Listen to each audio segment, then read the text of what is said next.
Simpsons Index, an online spreadsheet that is also a podcast. This is the podcast.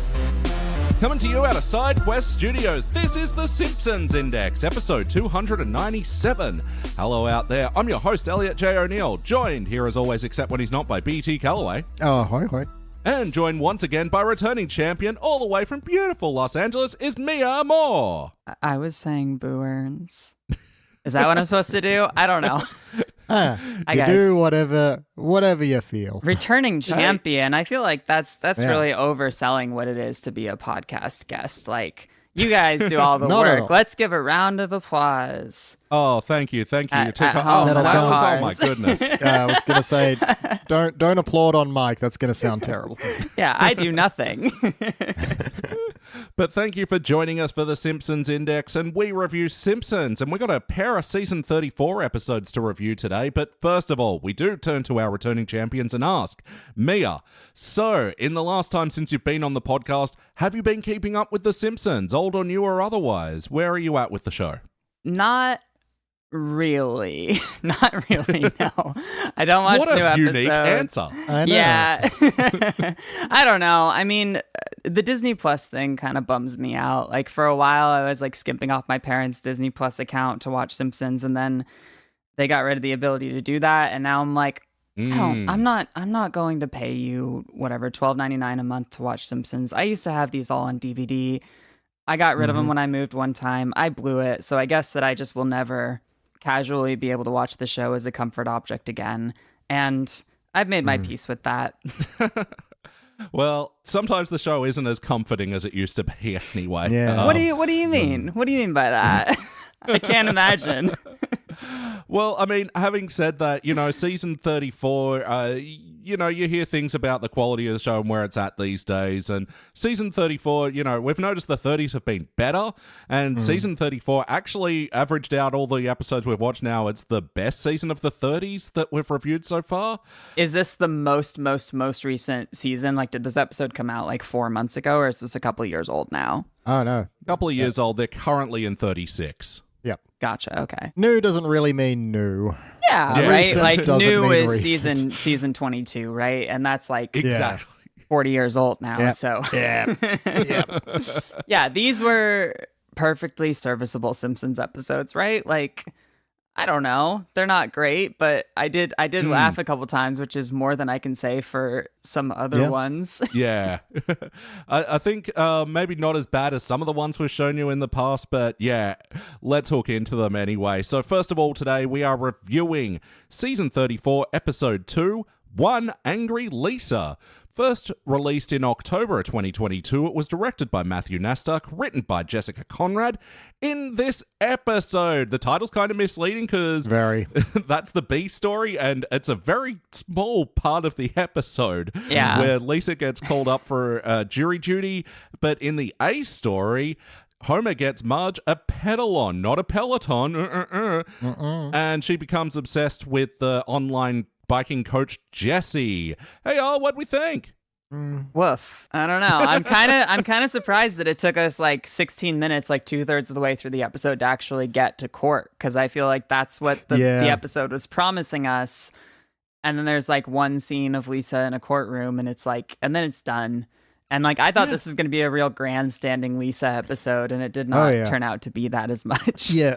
For the promise of, Lisa gets, accidentally given jury duty, wacky hijinks surely ensue, and those wacky hijinks are just, this is a bad system. Like, thank you for that episode. It's so weird. Yeah, I thought they were going to do like at least like a 12 Angry Men kind of thing, at least like try a little bit to have her convince everybody of something. I don't even really know that we see the defendant, the accused. Like, who was it? Herman. We don't find out what he did or how the trial goes at all, except for one bit with Wiggum. Yeah. No, I literally had that same thought, Mia, and I had to take the episode back when I was watching it because I was like, now that you say it, I can remember the back of his head. I don't remember ever seeing him. And I swear I wasn't on my phone. I'm real good at watching TV. That seems like it should be on a business card. Mia Moore, real good at watching TV. That's one of Homer's quirky shirts. I could really pop off with that one. Yeah. But yeah, this is a weird one too. Yeah, we don't usually criticize the titles other than, usually being a lazy pun. But this one, I think you're right, man. Like, just really sets up your expectations for something else. And, I'm always down for a bit of a 12 Angry Men parody. I think it is. Like, it's an overdone trope, but it's still pretty rich with fruit. And even, what's funny about this, because the person playing the judge in this episode is reoccurring character Judge Constance Harm, played by Jane Kaczmarek, who you might know from Malcolm in the Middle as Lois. Yeah.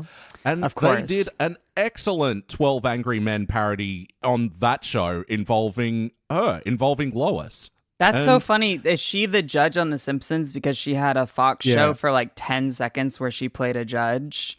Yeah, almost Judge Judy voice. I don't know. Yeah, that was like some show like 12 years ago that ran like 6 episodes that I somehow vaguely remember. That's really very strange. She's been the other judge other than Schneider for 20 years now. Which is the weird thing, because, like, in this episode, she's like an apathetic judge that doesn't give a shit, whereas the whole shtick with Judge Constance Harmon, not in the classic era, but because she's a teens era character, but, like, she cared, and she just doesn't in this one. Judge Schneider was always like, oh, that's fine, boys will always move on. And she'd be like, no, Bart's actually getting punished this time, or whatever the plot for that one was. Yeah. Well, maybe if Bart was the defendant, it would have gone differently. And honestly, Bart is the defendant. Lisa and the jury would have been fired. I don't know. Probably not if it was in season 34, but would have been something. I don't know. It's a setup for a comedic premise, unlike this, which was just she's happened. here and then she's not. It just occurred. No, they had to make way for this very timely Peloton commentary. Yeah, look, if I'm going to say what stands out for me, for better or worse, yes, please. Someone's spouse got a Peloton recently. Yes, completely. It's so written on directly on the wall of like, this has happened to me in my life, and you're all going to hear about it in a Simpsons episode. Yep. Yeah, it's so funny what happens to like rich people when they continue trying to make comedy, like after they've already kind of achieved all the success they're going to achieve in their life, and then they somehow think that their problems are relatable to the rest of us. And it's like, I don't know, man. I've never owned a $1,500 bicycle. Don't you hate it when your butlers don't get along? Yeah, right? My butlers get along really well. Like, I pay for their couples therapy, so I don't know what's wrong with these people. It is fully like that. Like, there is some commentary about, like, the whole cultish nature of the Peloton thing, but also, like, they're not subtle about that commentary, and like Marge like literally drinking Kool-Aid at one point is just and goes, so that's hackneyed. good, cool. Yeah. I guess that's the problem is, are they talking about how online services will make you feel like you have to do this thing, and therefore it gets like a cult mentality, especially when you're being encouraged directly by a leader? Or are they talking about this kind of rift between Homer and Marge, which really half exists in this one? Or it's... I don't know. It's unfocused and yeah. Yeah, because I feel like how many, like literally there must be a number how many episodes we've dealt with like Homer and Marge potential infidelity. And it's like, I don't know, man. I don't care anymore. At this point, like make them polyamorous. They're fucking other people on the side. Like it's 2023.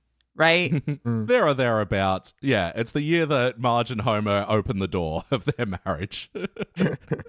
And maybe that's for the best. Happiness has no shape, so it can be whatever you need it to be.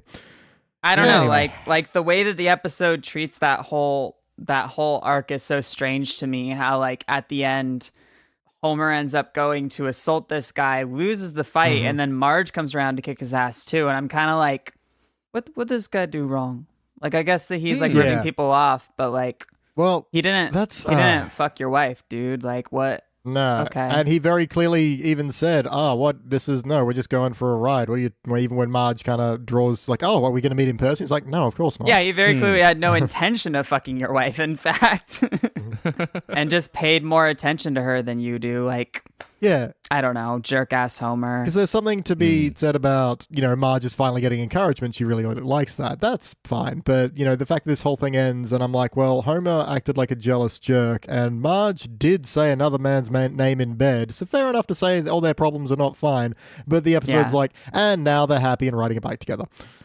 While singing just the two of us, a little music drop for this episode. How about you, Mia? What's something about this episode that stands out to you for better or worse? You know what? The couch gag was pretty great. Like, guest animator Bill Plimpton, like, fucking ate with this one. And, like, something about it just really, really grabbed me. And I feel like even these late stage era Simpsons episodes have some pretty good couch gags sometimes. They, like, do more guest animators.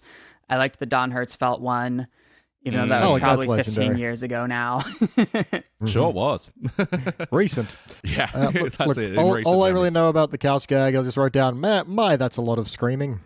Yeah. No, I liked that part of it. I liked the joke about Lisa's imagining herself going to prison because she skips out on jury duty and she like asks if the prison food is vegan and they tell her like, no, just vegetarian. And she starts screaming. That was funny. That like, it's a hat on a hat on a hat, but it is a funny joke that like the prison would have vegetarian food and she'd still be freaked out. Yeah, I liked that, but it was just this odd cluster where, like, because it is just odd when Simpsons do Family Guy style cutaway jokes, and it was just this odd cluster where Homer just had one of these where Marge goes, oh, I'm getting jelly legs or whatever, and then he goes, jelly legs, and imagines himself eating a pair of jelly legs that fall on a sandwich, and it's like, it was enough to just say, jelly legs. I just didn't understand why this was... Jelly legs. Yeah. Yeah, I think my point really comes to when Homer actually says the name Peloton. And it's like, oh no, I meant pedalon, and aims, stares directly down the camera, is like, you know what I meant. Like, that was an act break joke. I know, that was very weird of like, yeah, I do. I also don't need you to... I wasn't getting this confused with any other exercise bike. Don't worry. Yeah, like who's at home like really yucking it up about that? Like my favorite Simpsons gag ever. Yeah. Because there are some funny jokes in this episode. Like, I like the part where they, like, shine the really harsh light on Moe and he's, like, super high definition. Like, that was a funny joke. That made me laugh. That was a good run as well because, like, I got to wear this big dot on me whenever I go on the internet. And, yeah, that was funny. Yeah, the instantaneousness of, I'm going to turn on the really harsh light. Yeah, I enjoyed that. Yeah, and look, this one started off pretty well. I've got a lot of up arrows at the beginning, so when, they're watching the ad for the pedalon, and the wife in that ad is like, "It's what you thought I always wanted." I'm like, okay, that's funny. And then a great marriage is a bike that doesn't go anywhere. Yeah, brutal. Or the brutal stuff. The woman saying like, "I'm back to my 6th grade weight." That's a funny joke. Like, there's somebody in the room that's writing like quality tweets as Simpsons jokes. Yeah, good for them. I don't know who that is. I'm sorry, but. They got like a Jabuki on the Simpsons writing staff or something. Or even just Homer's going through the instruction video on how to assemble it, and he's just skipping through, and it's like, extremely difficult, very tough part, this bit. Anyway, now you've got the box open. Like, okay. Yeah. Oh, they did a Simpsons did it joke, though, where Homer gets tied up in the Peloton as he's assembling it, and then Bart sees the situation and then steals his wallet. It's like, Simpsons did it, Simpsons did it. That was in Brush with Greatness when Homer's exhausted from exercise. And in the heavy hands. Bart steals his wallet. I got them. Do they do a lot of like recycling jokes and plots like intentionally, or do you think that that's just a product of having so many episodes that there are things that slip through the cracks? 50-50, I'd say. Like, there's definitely some that are intentional callbacks, usually with the Simpsons watching themselves on a, like, phone or something, which is real. Like, they'll have a gif of Homer going back through the bushes, and it's like, it's weird that you have this. But then this one, I think it's just a symptom of having written so many episodes, of course, something's going to repeat. Gotcha. Yeah. But how was the wackiness in this episode? What do we think of, like, the cartooniness? Oh, so very. Half my notes are whack. Yeah. Like, and it's not even plot-specific stuff. It's just mostly stuff that happens in the background.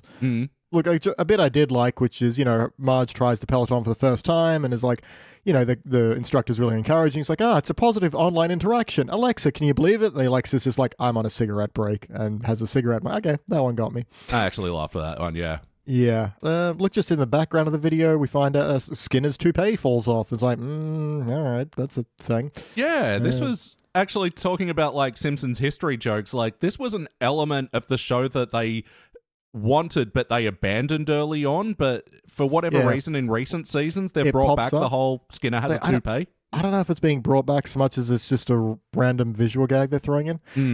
And one thing that I just kind of, it's always hard to know how much you should harp on about things, but when they're going through the backgrounds of all the pedal-on options, one of them is Futurama, and I'm like, at this point, they've met. Yeah. So, Marge is like, oh, I know those people. Yeah. Have you seen the Futurama crossover episode, Mia? Or? No, I feel like the only recent Simpsons episodes I've seen are really the ones I've been forced to watch with you guys. Apologies. Yep. There's also a bit where the instructor gets a delivery of a carton of overpriced NFTs. And that just reeks so much of, this is in the news, throw that in there. I don't know what that is. Yep. Did both these episodes have like jokes about like wacky NFT kind of stuff? Because wasn't that in the Lonely Kirk place as well? Like Homer sees like a billboard that was about like NFTs or something like that. Bitcoin or something. Yeah. It was definitely in the air in this, because this one was 2022, the other one was the start of 2023. I feel like that was like peak NFT times. I mean, they do have a Treehouse of Horror somewhere where they do Snowpiercer, but it's got like an NFT vibe. And I remember that one actually being pretty good. Or at least us enjoying it at the time. I can't remember my own life.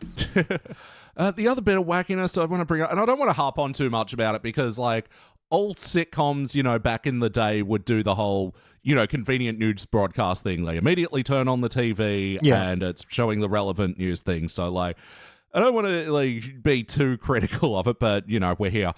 Marge just turning on the pedal on and, like, it's a live stream that she's conveniently logged in on the exact right time. And, like, I mean, I could forgive that, but it's just so much of the plot is, like, Marge letting this thing get in the way that at least if it was just made clear that these things are on at a certain time that she has to be there for, she doesn't want to miss Jessie or something like that, I think it'd add the stakes, but even a line about, well, you could get on any of these classes, why do you have to take this one? Just like, I just find Jessie very motivating and hunky. But the other wackiness I want to point it out, and it's actually a bit I like when Marge does go over to save Homer, that she's kicking Jessie's butt, like, literally, and he is so toned and so well defined that it's not having any impact. He's just like, yeah, Marge, do it, work that. Yep. I those glutes. I did like the visual gag of her riding her bike on over to see Jessie and Homer and like riding the reverse of Bart's skateboard thing that he does during the opening credits. Like, that was fun. That was a nice touch, yeah. It's nothing, but it's fine. It's like, I smiled in recognition, I guess. Smiled in recognition. That's like the best that the new Simpsons hope for, honestly. Everything you want from a comedy. Yeah. But yeah, also, having us recently, we appeared on another Friend Simpsons podcast called Murph's Tavern where we were talking about the intro sequence, and they actually don't do it a lot anymore, so it's actually kind of nice to see them reference it. Usually it's straight into episode or guest animate a couch gag in this case, and actually, you got a rare one today where we actually had couch gags, like, because most of the 30s just go straight into episode. Like, they don't have any time for this stuff anymore. That's so weird because, like, it feels like the couch gag is the one time that you're, like, guaranteed a defined joke, whether or not it works, Yeah. Like, they'll at least try for something. And I feel like the show itself, sometimes they're just talking and hoping they're familiar enough that you'll be enjoying. I don't know. Yeah. Well, it's especially weird that they don't make time for the intro sequence anymore, but they do for these little fourth act over the credits jokes. And especially this one, which was just so nothing. It was just, another Gil joke. And now he's not an attorney and he's working at the Peladon and Pedalon or whatever it's called. And It's also weird because they show Jessie as having gone from being instructor to now working in the retail space. And it's like, I used to be an instructor and make $500,000 a year. And I'm just like, wait, why is he being punished? He didn't do anything. Yeah, exactly. He got assaulted. That's it. And then let a woman kick him in the butt. I guess it's supposed to be because all the men in town are pissed off at him, so all their wives can't go to his class anymore. But that wasn't really that well established much. No, well, it sort of abandons that whole rallying the guys together to take revenge on him. And, like, we get a hint of it with Kirk burning down the Pedalon. But yeah, as we see in this fourth actor thing, it's the business is still thriving. When he goes to burn it down, there's a sign that says going out of business. And I'm like, this also wasn't a plot point. Why are you saying the Pedalon's going out of business? It's clearly very popular. I'm confused. Doesn't make sense. And like, if you wanted to make commentary about that, how, you know, a subscription model service eventually kind of collapses, that's fine, because we see that over and over again, but they don't. And yeah, apparently Peloton is doing very well for themselves. It's not, yeah. Yeah. You know what? Weirdly, I feel kind of bad for them, not because of this episode, because they had that whole thing where it's like the reboot season of Sex and the City where a character gets killed by a Peloton. And so that like kind of hurt their stock a little bit. So they hired the actor to be like, to do an ad and laugh it off. And then that actor got accused of some terrible behavior on set. And it's like, like it's just an exercise bike and they didn't do anything wrong. You guys know so much more Peloton lore than I do. Is that like Australians are all about it or what? Oh, God, apparently. It's like, yeah, that's the other thing. It's not that huge of a thing over here. No. Like, we're aware of it, but it must be. Yeah. I'm ordering one right now, apparently. Oh, wow. Wild. Well, yeah, the other bit of wackiness as well is like, yeah, Marge at the end when she confronts Jesse, kicks him off the Great Wall and he falls all the way down. Well, yeah, and then, but kicks it's still him off within the green screen, but then the green screen follows him and he bounces off of, weird, wild shit. Weird and wild shit. But how was the heart in this episode? Did we feel the bumps? I have no notes of heart. No, there was not. Maybe there's a little bit early on when, you know, Marge feels like she's being encouraged and listened to. There's something there, but it's not dwelt on quite enough to really carry through. You kind of forget that was a factor pretty quickly. And let's also appreciate how little we've talked about Lisa's story. There's nothing to talk about. Yeah. I know. She gets a jury summons, goes to the court, and is like, this is clearly a mistake. They're like, oh, you're going to pretend you're 8 so you can get out of jury duty? No, fuck you. Get on that jury. And so she does. I mean, I like that Yeah. scene enough where she's confronting the bailiff. Yeah, Like- it was like, oh, we get all kinds of wacky excuses. What's yours? Are you only 8? Bleh. I mean, it's such a strange thing where the A and B plots are so disconnected that I wonder if they just like come up with a bunch of A plots and a bunch of B plots throughout a season and then just randomly link them up with each other depending on which ones need the most time.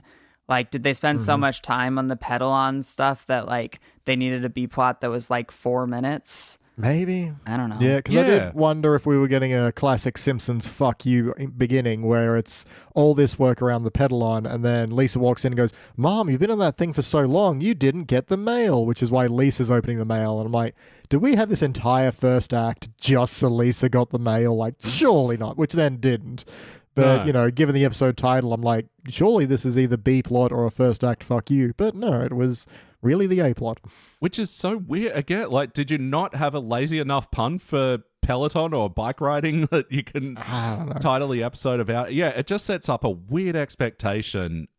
And yeah, as far as the heart goes, yeah, like you said, Mia, we're just sort of another Homer Marge story, but yeah, it's what else you do with it. But yeah, it's like I was saying with the like motivations of it, it kind of changes a bit scene to scene. And 1 minute it's Homer rallying the men, and one it's like he's not. Then he's paying acting attention. alone anyway, and Yeah, it doesn't roll out in a consistent, satisfying fashion. I don't think. No. But like, is this pretty par for the course for like this far into the show? Like, is this about what you expect at this point? Look, as far as Homer and Marge relationship stories, yeah, there's no recent episodes that come to mind where they're like, oh no, this was worth doing again. This was worth retreading this ground. Like, it's mostly like the better Simpsons episodes from these days are where they are getting a bit experimental or doing character mashups that they haven't done yet. Or a lot of their mental health episodes have been surprisingly good. Like, there's one where Marge is getting sick and worrying about the kids growing up and how it affects her dreams and stuff, which is really good. Or there's one where Lisa's dealing with a bit of insecurity about her physical appearance, which, you know, again, is really good. But yeah, it's where they're retreading this same relationship ground that, yeah, they clearly just have nothing to say. Yeah, because I feel like we already did this in like season 3. Like, we did all of this so early on, and like the Lurleen thing was so long ago that it's like, how many times do they kind of have to affirm for each other, like, no, this is not a functional relationship, but it's not one that we're willing to ever end. Yeah. It's not that I want Homer and Marge to get a divorce, or I don't know. I don't know what I expect from this show at this point. You can talk about having problems. You just need to, actually focus on that. And at this point, especially because this one comes after Lisa the Boy Scout, where Homer has they have an entire plot line off screen, and they come in and like Homer's like, "Oh, your mother got mad at me for something, but then I apologized trivially." And now we're all good again. It's like, yep, you guys are fully aware this is your formula, and you should probably stop doing it if you know that. That's kind of funny, though. Just that your description of it sounds funny. Yeah. Yeah. Oh, it was a good line, but it was just like, yeah, if you know it's bad, why are you doing it? Yeah. But ultimately, does this feel like an episode of The Simpsons? These are characters we know and love. Is this the show we know and love? Sure. Yeah. Like, I think she nailed it. Did they do anything out of character? I guess not. No, not really. Hey. Lisa gets a grandstanding moment at the end, but it just feels incredibly unearned, but it doesn't feel like an integrity break. It's just, we haven't seen enough of what was happening for her to have this, I put the whole system on trial. This is absurd. It's like, we've seen Wiggum being bad on the stand, and that's it. And also the fact that no one, it has blinked at an 8-year-old juror, but still. Well, it's just no one cares in the jury story. Like, it'd be one thing if, like, Herman was like, oh my God, I'm about to go to prison. Won't someone stand up for me? But he doesn't even get a speaking line. He gets a mistrial. So. We had to, like, make sure it was him. Yeah, we don't even know he's allegedly did. That was the thing that, like, really kind of baffled me was, like, they have the joke about, like, well, we lost a juror, so now it's a mistrial. And then they walked away from it, and I was like, is that like the joke for the end of a scene or the joke for the end of this whole subplot? And it was just, that was the whole thing. And I'm like, that's like a newspaper comics bit from the 80s. Like, that's not really enough, I guess, for a modern adult animation audience. I don't know. Yeah. Because I thought it was going to be, Lisa gets up in the middle of the trial and grandstands for a bit, and the judge is like, I hold you in contempt of court. And she's like, you can't hold me in contempt. I'm 8. He's like, you're 8. You're not supposed to be here. She's like, I know. Yeah. But no, it's just, I quit. Okay, crazy cat lady is now lead juror, and then it's her rambling. Yep. She used to be a lawyer, so she'd be probably a pretty good juror. Oh, yeah, that's true. Yeah. A doctor and a lawyer. There we go. But yes or no, would you watch this episode again? No, thank you. Neither would I. Even if you guys asked me to come back on the show to talk about this same episode again, I feel like I'd have to turn you down. We're doing the entire series again. Yeah. If I just needed soothing background sounds with no parts that'd be like, I'm going to wake up and watch this part, and I could just doze off, sure.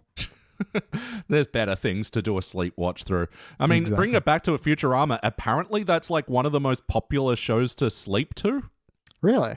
Yeah. Right. I would have thought the hard clanging sounds of the intro song would have woken too many people up, but you know what? I find that for Bob's Burgers, that's like a comfortable sleep show for me. But then that intro fires up when the next episode does, and True. Why is that ukulele so loud? Anyway, getting into shows that we sleep during. I just want a recording of was it John H. Benjamin's voice just being like, sleep, burgers, Louise, sleep. Oh, he would make a good sleep podcast. Because he's got a very nice drone. He's really comfortable. All right, but what would we like to change? BT, we'll start with you. How would you like to change this episode? Focus.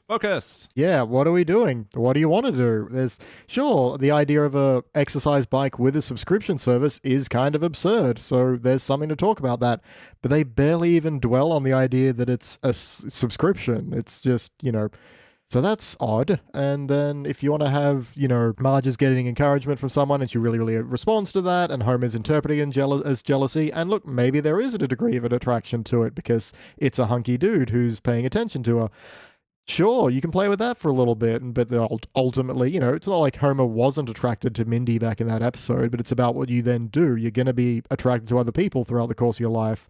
It's then, do you then act or do you, stay faithful? That's a point. We can do that. That's actually very close to the Jacques episode. You know what? Just do that again, but with bikes. Why not? Yeah. Or just, if they want to lean in more into the kind of culty aspects of this, sure, do that. But just pick something and do that. And do something entirely different with Lisa. The kind of only really fun scene is that one where she is talking to the bailiff and, they think she's lying to get out of jury duty. The rest of it is just like, Okay, so what are we doing? Oh, that was it. Okay. You got paid for this, huh? They sure did. Yeah. How about you, Mia? What would you like to change about this episode? Yeah, definitely like focus is a good point. Like there's something that's been like lost about like the understanding of who the Simpsons are as a family over the years. Like I don't think that there was ever a time in the early seasons where they would have spent $1,500 on a bicycle. And I don't think that Marge would have been the person who was like, buy me this $1,500 thing or I'm just going to cry about it every single day. Or was it 15,000? I don't remember. Yeah. But there's something about like, like they used to be like a working class family and they used to have money issues and they used to have episodes where they would talk about like, do we want to bust into the vacation fund so that we can buy Lisa braces or something like that? And I don't know, maybe the culture has changed. Maybe the world has changed to the point that like a $1,500 bicycle is just a thing that we all need to buy because we don't know how to fulfill ourselves any other way. But that is a strange thing to me. So I don't even know if that's a change in the episode. I think that like a focus in on like, if you want to make an episode that's like a 12 Angry Men parody, then do that. If you want to make the bicycle episode, then call it something else so I don't choose to talk about it on the podcast. I don't know.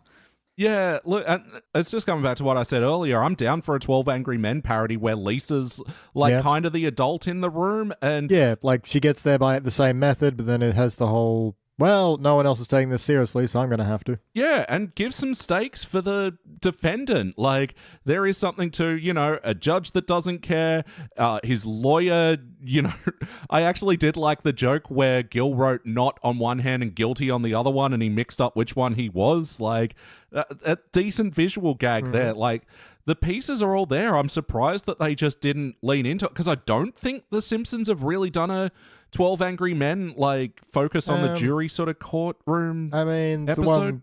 the Shao Dao is the closest we get. But that's more about, you know, being sequestered. Yeah, exactly. That's more about Homer and Skinner's odd couple thing than it is about doing a 12 Angry Men thing. But yeah, like when you say like Lisa 12 Angry Men, I'm like, oh, that sounds like a classic Simpsons episode. Like premise-wise, that sounds like it has a lot of place to go. I guess not.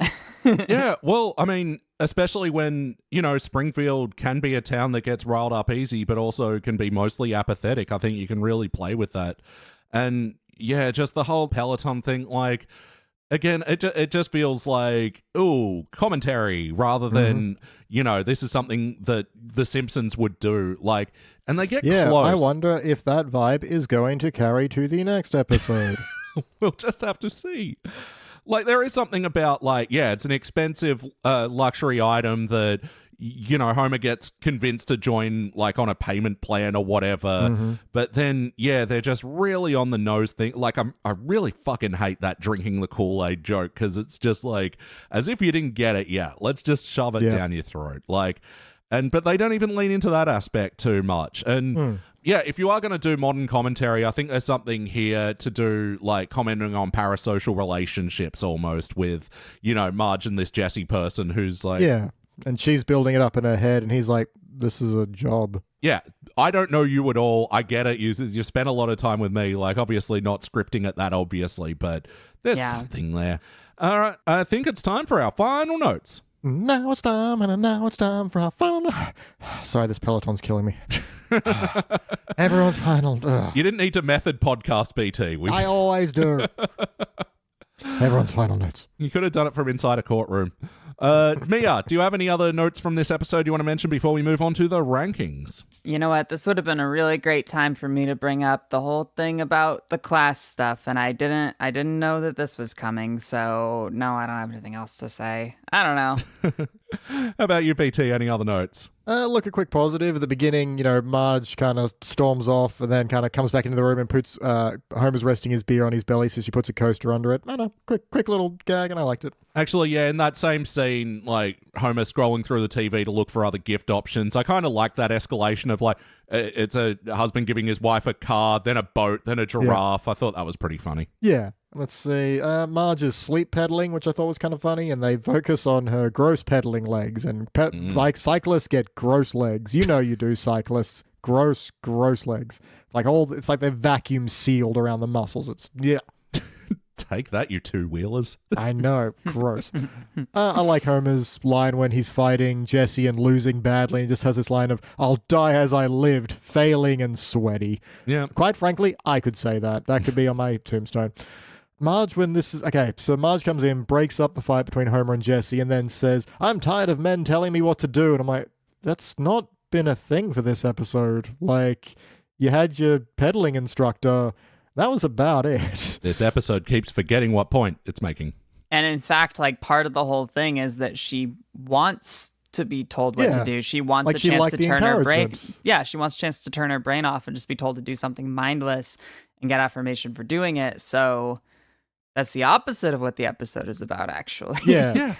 She effectively yells, I'd hate the thing that I love about this. It's like, all right, fine, cool. Fine. And my last note is just weak. Just weak. This episode is weak. Take that. Haha. That was the other cutaway joke I was trying to remember. Homer, the whole I'll take it from here bit. And when he hurts his back and he's lying on the ground and he's writhing, oh man, his face looked so rubbery and shit in this moment. That was just bad animation thing for me. When you mentioned the lazy animation thing, it's interesting, like, having not watched a lot of the later season stuff, because there's so much of this that feels like cut and pasted. Like, they didn't actually have to draw Skinner here, or draw this character here and here and here, especially when, like, Marge is, like, writing the pedal on thing and we see all the people on the edges of the screen that aren't really talking or engaging or doing anything.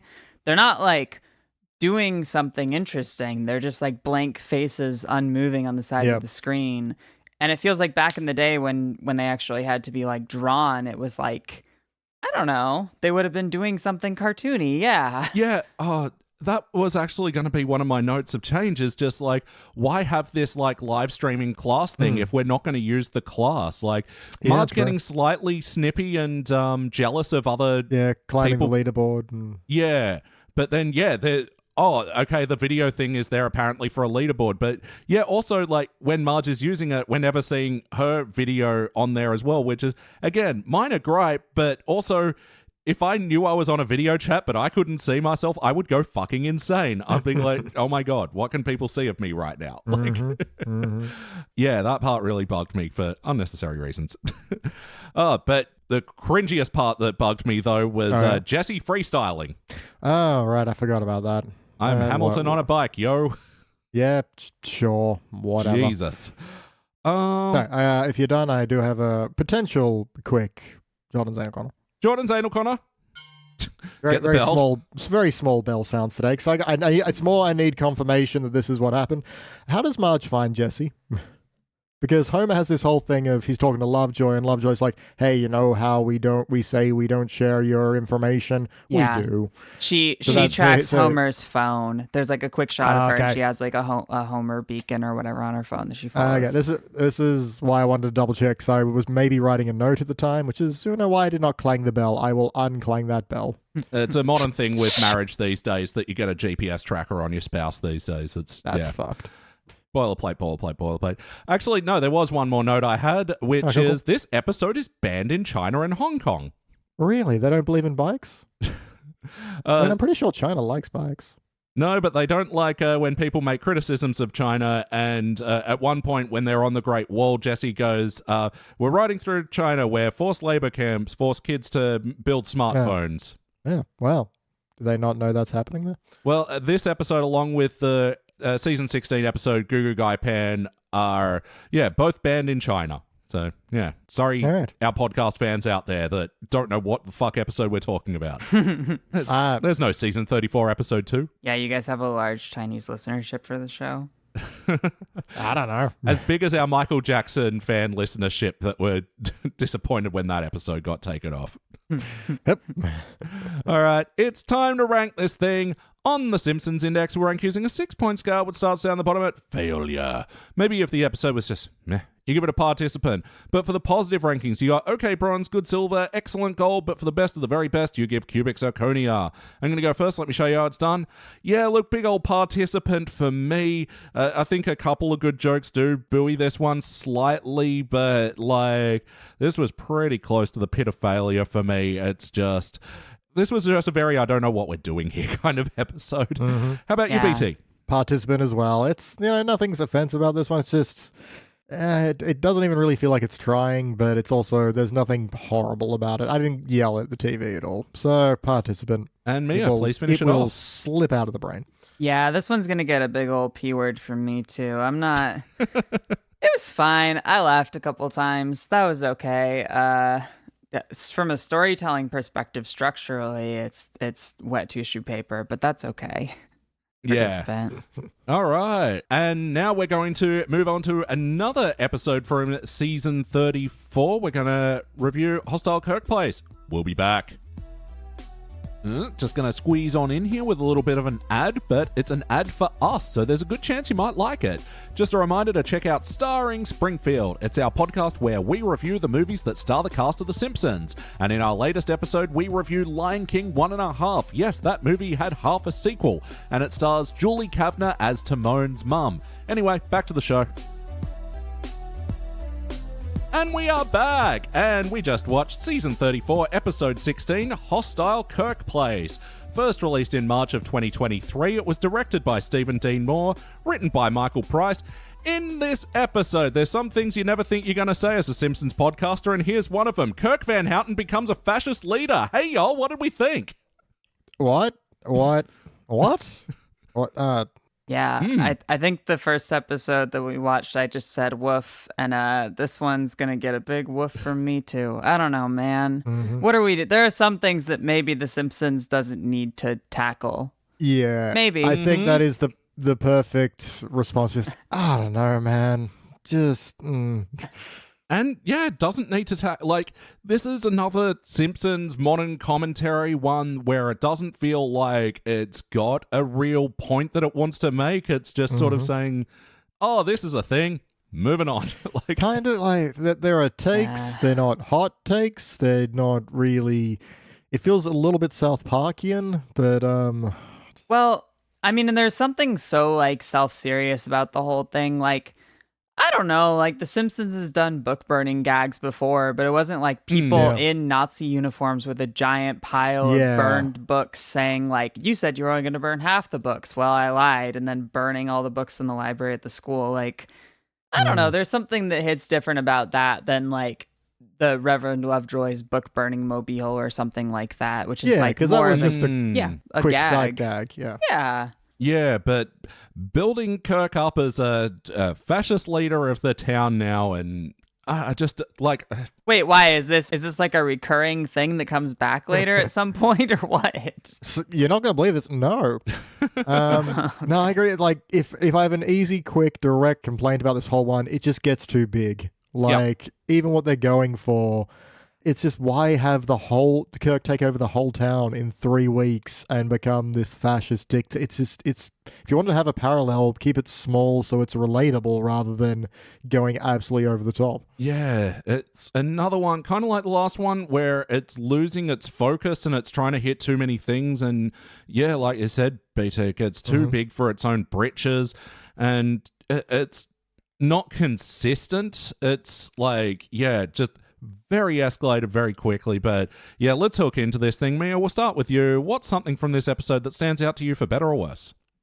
I mean, I think it's all kind of for worse. It's just such an intense thing to try and tackle in a Simpsons episode, And I guess that if you were going to say okay, well, we want to make a Simpsons episode about some small dick loser who can't get fucked by his wife, who gets really furious about it and goes on a weird fascist tangent in the middle of Springfield. Yeah, gets a little power trip because of that small breath of power he gets. Yeah. And I don't know, there's a lot of stuff in this episode that was they're trying to take shots at both sides, and weirdly all the stuff where they tried to dunk on conservatives was not funny, but all the stuff where they tried to dunk on libs or dunk on the left, I was that is a pretty good joke. You guys got me. I don't know.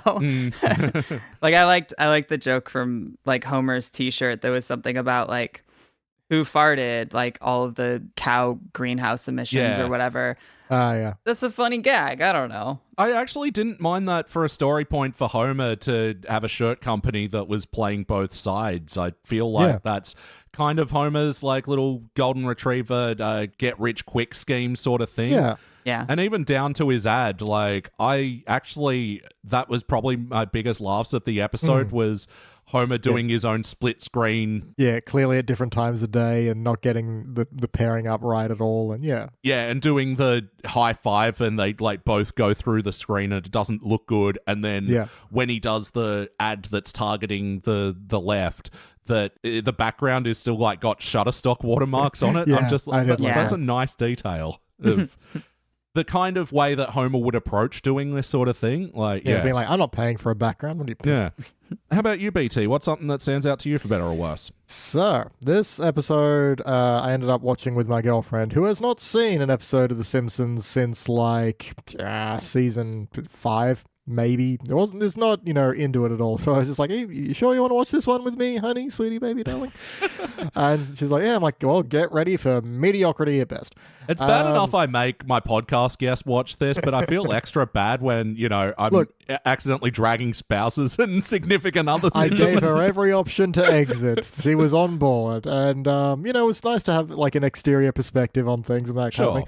That said, when we get to a certain point where, especially when you start to get the sense, we're circling like a social issue, aren't we? And then when Kirk goes, you shouldn't teach critical brace theory. Like, baby. And then I just kind of paused it, and she's like, what? I'm like, look. The Simpsons do not have the best track record for handling delicate subjects with a deft touch. Yeah. Sometimes, sure, but this might be about to get real uncomfortable. I would say it didn't with it too bad, but ultimately walked away with, but what are you saying? Or what are you... and they try to play both sides, but even then that's really weak because, the side who wants to not teach history is all like, nah, that's just telling people about the bad stuff. We need to focus on the good, and you need to erase those terrible parts. And whereas the liberal side has just got the whole, no, you need to feel bad about the past and feel bad about the future. And it's like, neither. Yeah. And even in the end, like when it feels like the whole moral of the episode is like, oh, well, just let them run their course and they'll embarrass themselves and they'll just go away. And it's like, I feel like that's not actually how it works most of the time. Like, all it takes is one disaster and everyone will learn their lesson. Like, there's something about Homer's wrap-up line of, look, you can ignore history, but we can't ignore science. We'll make her mad. And I'm like, okay, there's something there, but also don't ignore history. Yeah, and look, even then, that line isn't terribly well earned because why does he have the sudden change of heart? And why is he the one to make the grandstand at the which, end? I mean, admittedly, there could have been a joke there about if I grandstand at this moment, no one's going to blame my shirts, they're going to blame the gazebo. Yeah, so for anyone who had the good sense not to watch this episode, just to give the quick notes of this is Springfield Elementary are making the kids learn this story about one of Kirk Van Houten's ancestors that was in charge of this gazebo in Springfield that collapsed, and Milhouse is embarrassed about it, so Kirk's all like, oh, I don't want them teaching this story in schools because it's just a bummer. Nah. And then Martin's parents, who get the most lines they've ever had in episodes, are leading the charge of, no, we need to learn from history and learn from our mistakes and whatever. And feel bad. And feel bad about ourselves.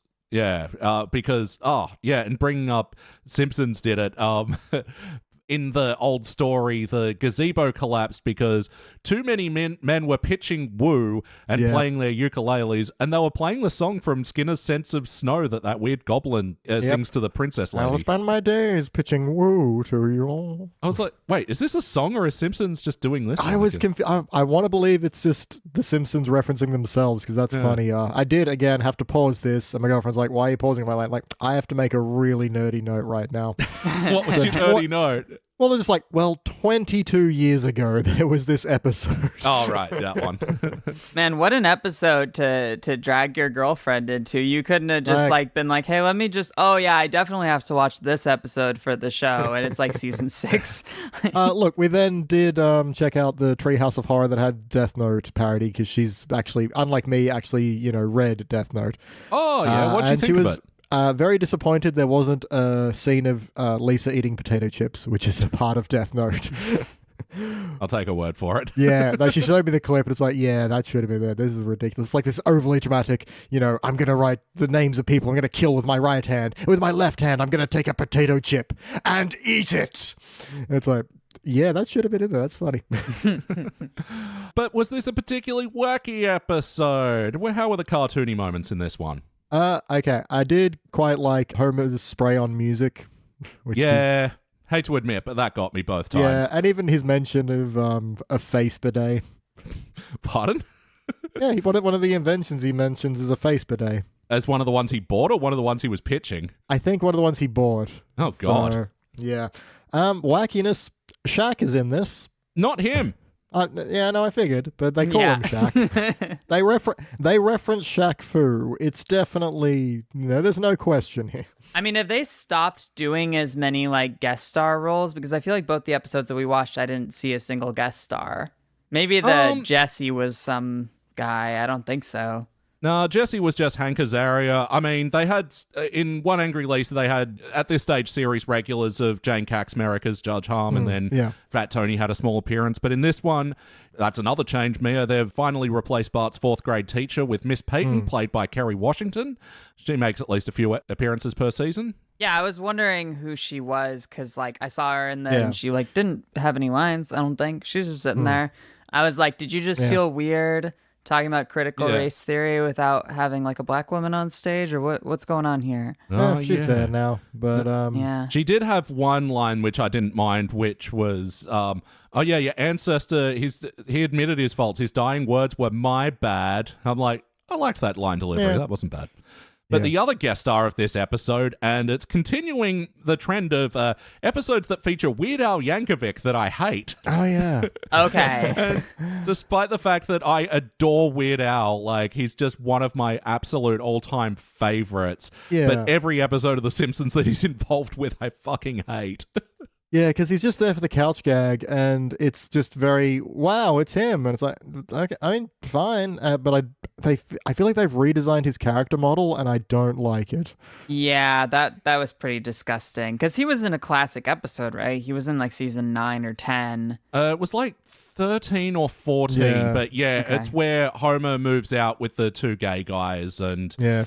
Two Gays to the Condo or something it's called. And Weird Al does like a parody of Jack and Diane to try and help Marge win Homer back, but she shouldn't have to in that episode. But anyway. And then Weird Al makes another appearance in the That 90s episode where parodying Homer invents grunge. And that's right. I do remember that happening. Oh boy. These things happened. But I'm with you about the character model, BT, because like... And my note there is, you already had a drawing of Weird Al. You didn't need to do this. Yeah, perfectly serviceable character model, yeah. And second of all, this version looks like when you get those Facebook or Instagram ads of like, hey, we'll draw you and your spouse as a Simpsons character. Yeah. And it looks like shit. Like, I mean, I'd have to compare the two, but I feel like they've given him less of an overbite, and that makes him look very wrong in a Simpsons context. But yeah, it's just such a weird addition, and just him doing the accordion version of the Simpsons theme. Yeah. How about you, Mia? Was there any other cartoony wackiness that stood out to you from this one? I don't know. This episode felt like they were trying to be like deathly serious, and like they really had a grudge. They really had to stick it to like the whole Trump camp, and it just really screams like Biden era, like, we did it, we won, and we'll never go back to that. And then, oh boy, here we are. It both feels too late and too early for this kind of commentary. Yeah, and this one came out in March 23, so they were working on it in like late 21, early 22 or something like that. Yeah.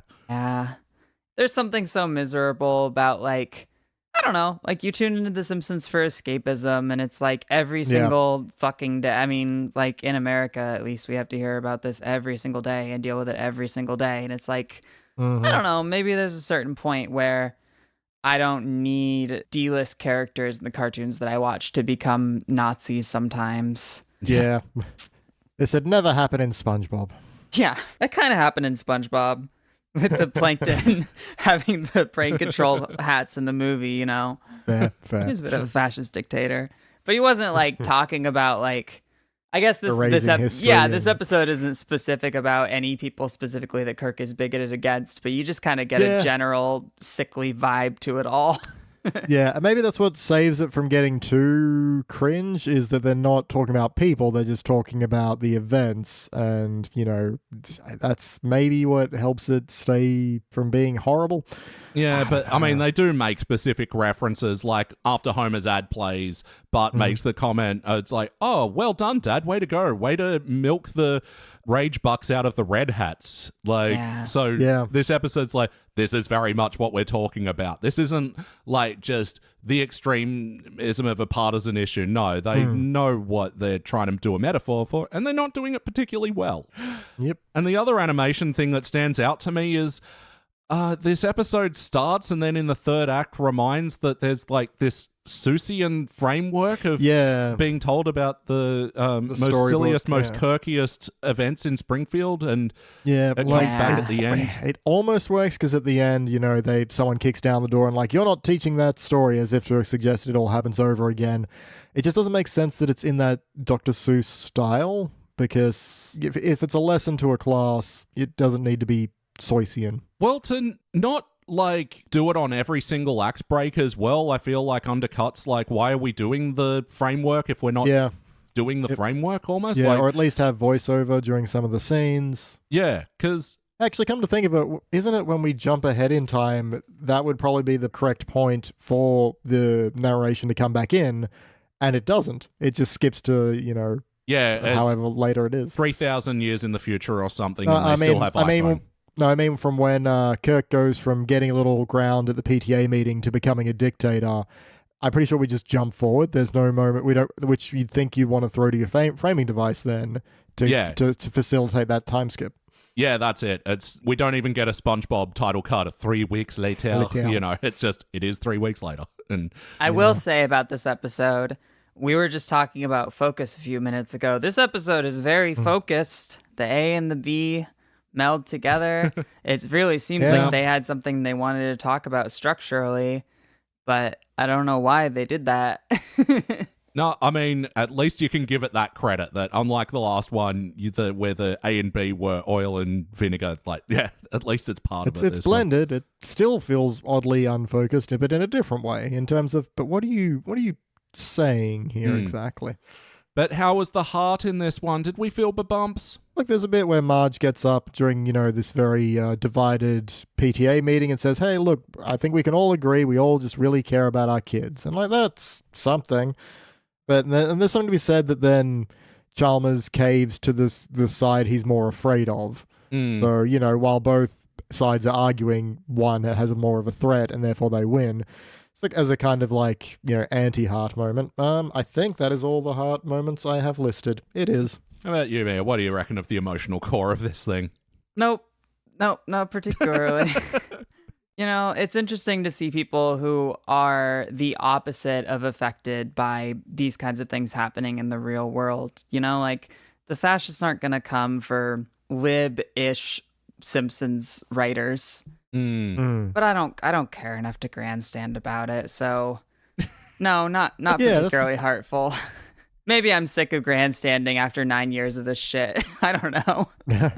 No, that's fair, but it's kind of where we land on this one. It's like there's there's nothing strong enough here to get riled up about or against or for. It's just kind of there. Yeah, and like they try to have Marge as the emotional hook and the bridge in these two stories where, like they've got their bills paid, but she's got a conflict with how Homer's paid them in the shirt game, and then also she's meant to be the guardrail in the PTA, but she hasn't been effective in doing that with Kirk's meteoric rise to power. And then in the end, it's like she's got nothing to do with the solution of the problem or anything. It's just these shirts have a copper underlay that causes an electrical storm, bringing it back to the wackiness. Yeah. Weird. Which is, again, kind of weird because the first gazebo fell down because it was structurally unsound. The second one fell down because he created an electromagnet inside out of hundreds of copper shirts.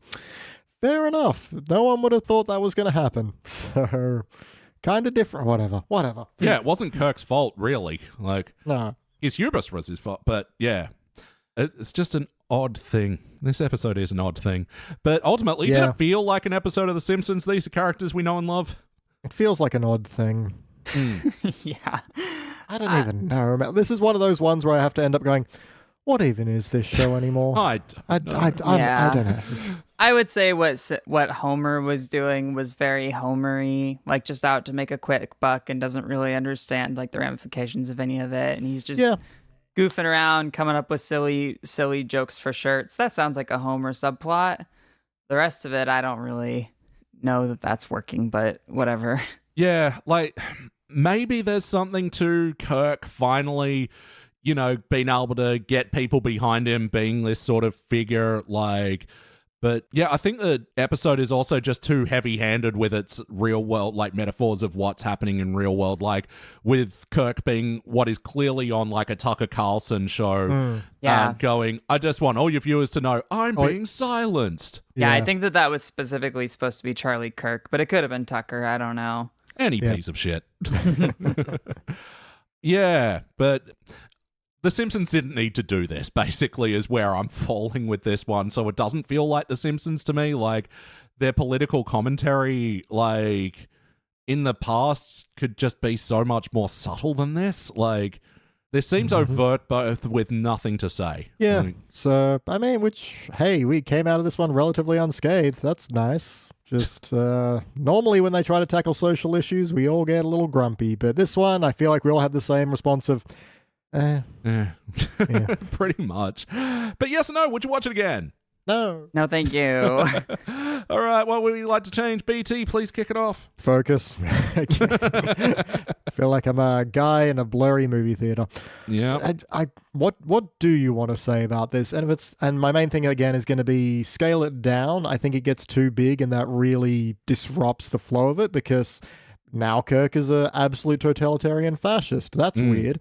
Also, efficiency of storytelling. This starts with the school gets shut down because insecticide gets sprayed throughout its halls. So the kids get homeschooled, but they're following the school curriculum, which teaches the gazebo collapse. And it's like, just teach the gazebo collapse in the school and you can cut like 5 minutes and you can do more with your back half.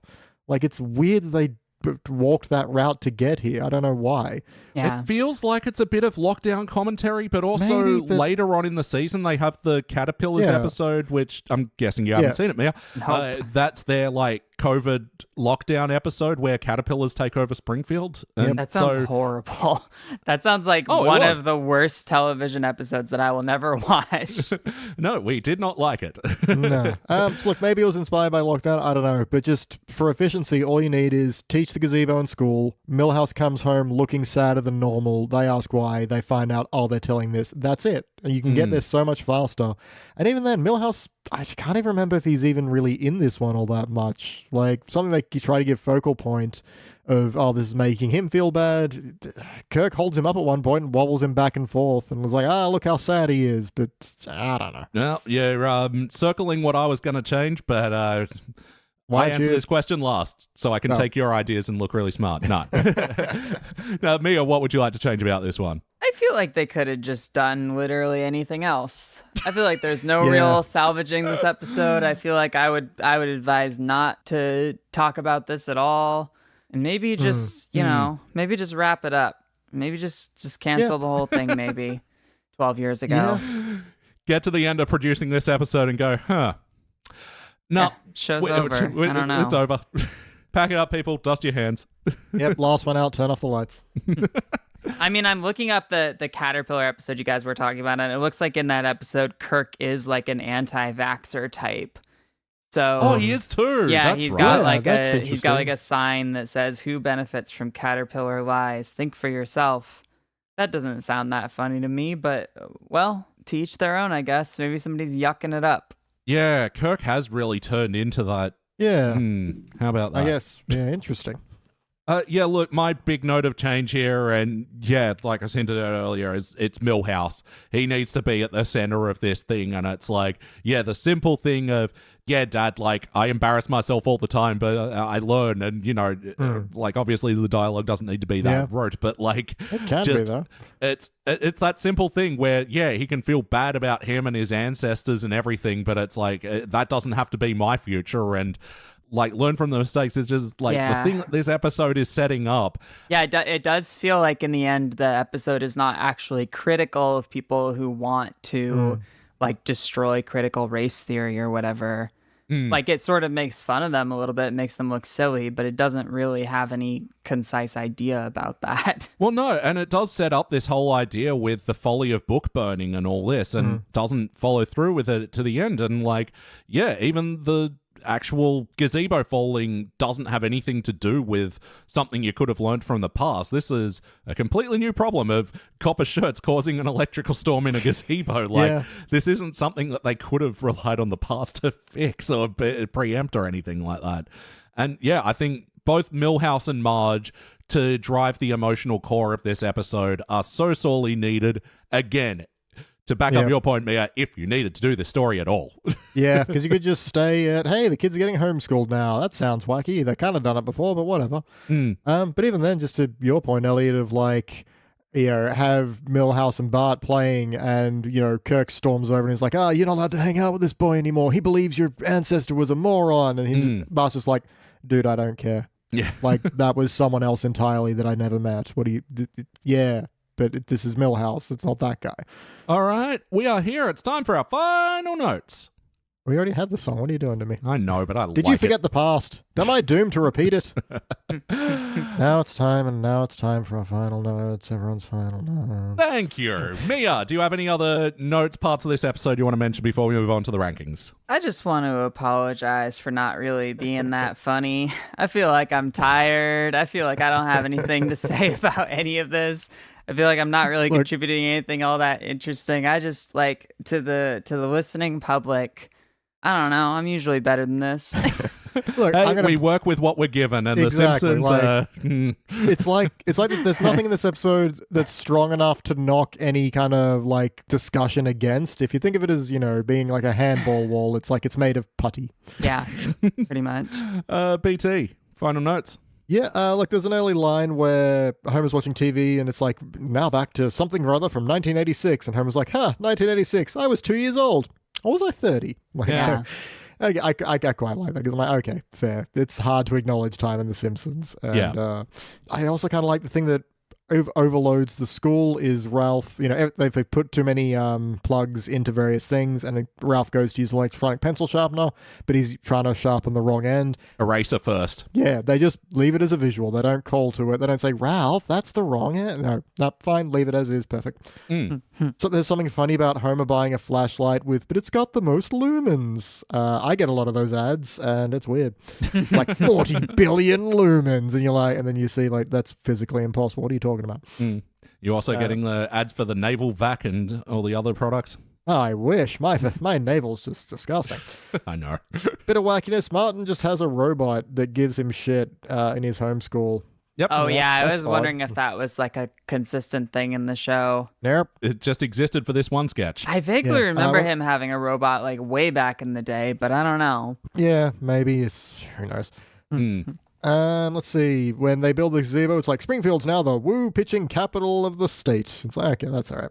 I will point out in this scene as well, we see like old-timey versions of various current Simpsons couples, but in amongst it all is Skinner pitching to Agnes, which, Yeah, gross. Well, I guess to be fair, this is everyone imagining what it looked like, so they're kind of filling in their blanks with, you know, townsfolk, so sure. Fair enough. I was going to talk about him playing the trumpet, but I don't care anymore. No, I had a note about that. It actually, like, the trumpet was like random notes or whatever, but it sounded fine.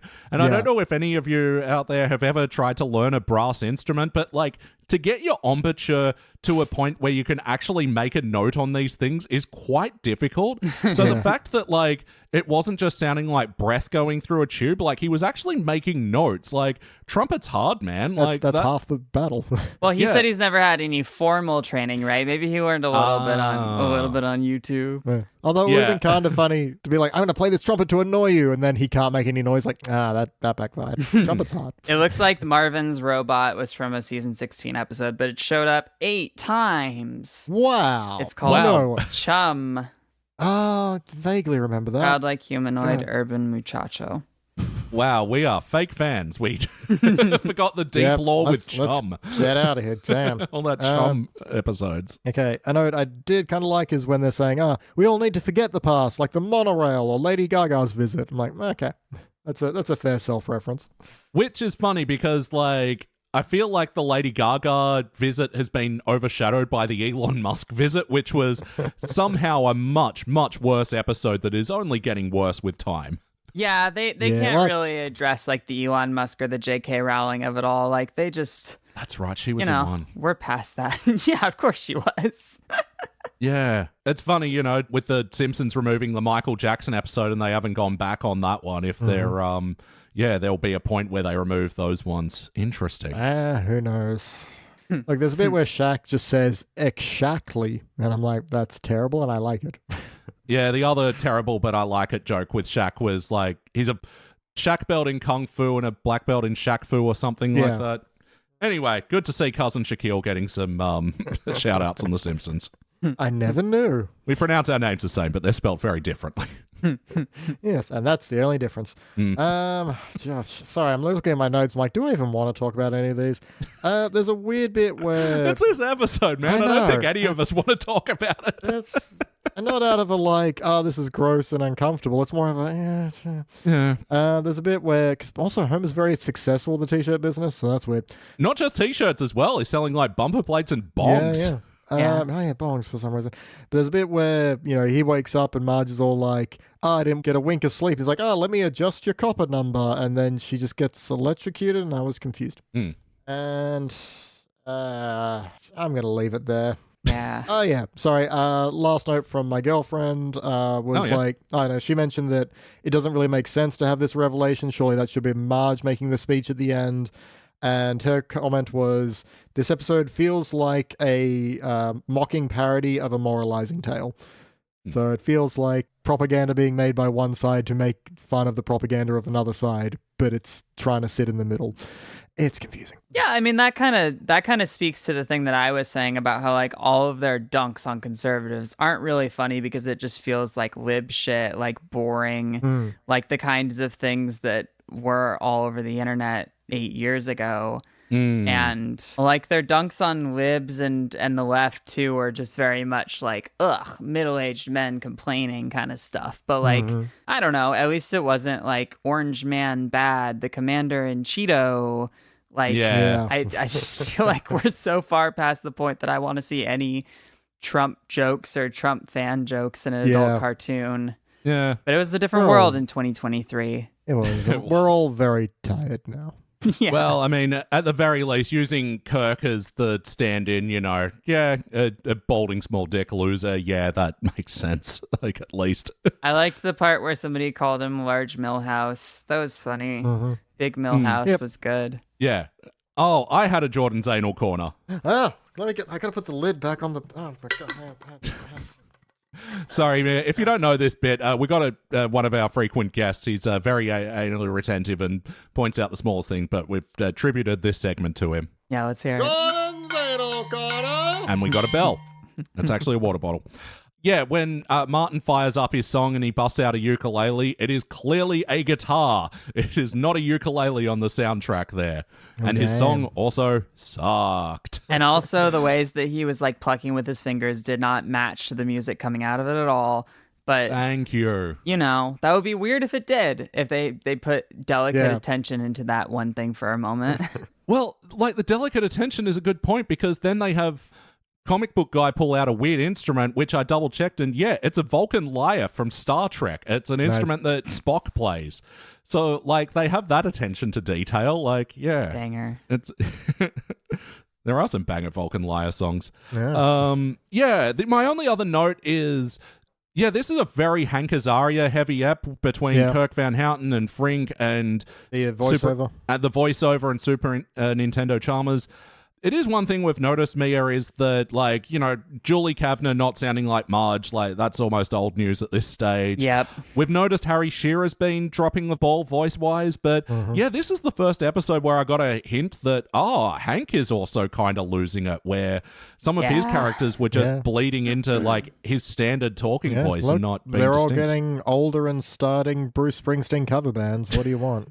Yeah, I definitely have seen that clip that was passing around for a while. It was like a conversation between like Flanders and Marge, and they were just both like so shot and so old sounding. And it was like, I'm glad you guys are having fun. I'm glad you're still getting work. Good for you, I guess. But yeah, I definitely heard it a little bit in this episode. There were a couple Seymour lines that I was like, oh boy. Yeah. Yeah, Harry Shearer and Julie, like, they are a bit older than the rest of the cast, but yeah, it's just kind of sad because, yeah, we had an episode recently where Dan Castellaneta sounded like he was losing it a bit, and it's, at this stage, it's just sad, and they've been renewed for 4 more years. Yeah. It's time to rank this thing. Mia, would you like to go first this time? Oh boy. Yeah, what's the lowest one? Just a standard fail? Failure. Yeah, failure. It doesn't even get a participant. It tripped over the starting line and had a stroke and died. Like, this was not necessary, and it was boring, and it was really jaw-droppingly dull. Yeah, look, it's like, we got through this one so much quicker than the other one, like, and there wasn't even a lot to the other one. That's like, I had more notes on this one, but less to talk about because they were just tracking stuff that was happening. Yeah, and like, I went in this one with the, you know, trying to give it its best, you know. I'm like, oh, it's Weird Al. That's not usually a good sign of the Simpsons episode again. I fucking love the guy. I've, you know, been to all his concerts whenever he's come out here. You have the Weird Al Simpsons action figure. I do, and man, I met him at Melbourne Museum 2 years ago, and it was one of the best moments of my life. Like, I couldn't stop shaking that whole afternoon after meeting it. Like, he is, like, literally one of my heroes. So, like, okay, it's not usually good when you and the Simpsons combine, but let's see how we go in this one. And just at no point did it ever have a redeeming moment. Like, a couple of... Like, unlike the other one where a couple of gags buoyed an otherwise boring story, this one just, it can't be saved. Failure for me, BT. I don't think I care enough to fail it. That's kind of the problem. I'm impressed it didn't get flubbed harder, I'll put it that way. And it's definitely a worse episode than the last one, but I think I'm going to sit on a participant just because I have no anger for this one. I'm not going to think about it. If I think about it, it's going to be thinking in terms of how little there is to think about. So definitely worse than the last one. It's a low participant. And if there'd been an element to really get me riled up in the slightest, I would happily kick it in the pit. But ultimately, I'm glad there are failures on this one, but I'm going to participant. Well, yeah, I think this will affect the overall standing of season 34, which was our highest ranked 30 season. But, like, just to give this one a bit of credit, there are some episodes in here that in this season that we liked, like Lisa the Boy Scout, which is like this hackers overtake Simpsons and show a bunch of clips from abandoned episodes, and we mostly like that one. Premise-wise, that sounds funny. Yeah, it is one that, like, a lot of people enjoyed, and the Good One podcast even dedicated a whole episode to, so yeah, there's something to that one. Yeah, we also really liked the Treehouse of Horror from this season, which had Death Note. What were the other ones in that, BT? You guys said you watched that? The Babadook one and the Simpsons World one. Oh, the Simpsons World one, yeah. Yeah. And yeah, I quite liked the My Life as a Vlog where the Simpsons are like family YouTubers. I don't think you like that one as much, BT. Was not as big on it, but, you know, it's got some stuff. So season 34, not without its moments. These two, not one of them. So, Mia, thank you so much for joining us today. Yeah, thanks for having me. This is fun. And have you got some stuff to plug at the moment? Yeah, I mean, kind of. I made a movie that I got to, like, I wrote it and I co-directed it and I starred in it and I produced it and I did a lot of stuff on it, and it's been like the last 3 years of my life, but it's not out yet. It's not like we finished it, but it's not ready to be seen. So the movie's called Again Again. It's a queer sci-fi romance film, and it'll be out later this year. Fingers crossed. I love the premise of this is the one where it's like someone was in a time loop, but now they're out, and that's when the story's taking place. Yeah, it's basically like what happens the day after you wake up from the Groundhog's Day, and suddenly all of your actions have consequences again. And yeah, the movie's very good. I'm so excited for everybody to see it. But hopefully it'll be like in a small theater run and on streaming later this year. Yes. It's called Again Again. Yes. Awesome. Can we ask strange questions now? Yes. We have a strange question. Okay, let's hear it. Yes. So, because I was a backer on this film, I got a package. You got a T-shirt. Yes. A T-shirt that says "Peel your face off," and we both have one now. And they're nice quality T-shirts, but we're both like, I don't get it. Yeah, why? That's the T-shirt that the main character wears in the movie, and it would be a very cool thing if we had sent it out like closer to when the film was actually going to be visible. Like somehow something went wrong and we sent those out way prematurely. But yeah, those are the backers T-shirts for the film. Oh, okay. So that's like an original thing from your film. That's like not like a reference to another thing. Like it's peel your face off. Yeah. It should have. They should have gone out like closer to when the movie actually came out, so people would be like, "Oh, cool! I have the shirt from the movie, the original shirt from the movie." But now I get that question all the time from people that don't know what it is. I'm so sorry. We just got them, and we were just sitting there like, okay, is it like a band within the movie, or is it? Yeah, because tried Googling it, no results, so that makes sense now. Well, because, the shirt didn't quite fit me, so like, I asked my girl, oh, it's okay. I asked my girlfriend if she wants it, and like, she was like, yes, I love it.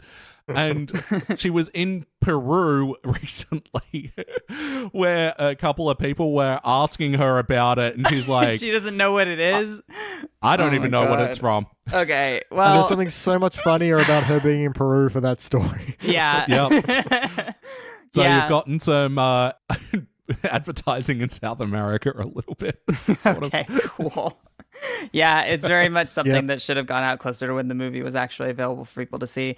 Listen, trust me, I get it. It's hard backing a movie, and then 3 years later or 2 years later, it's still not viewable. Movies take a while to make. I don't know. Oh, absolutely. Don't we know it?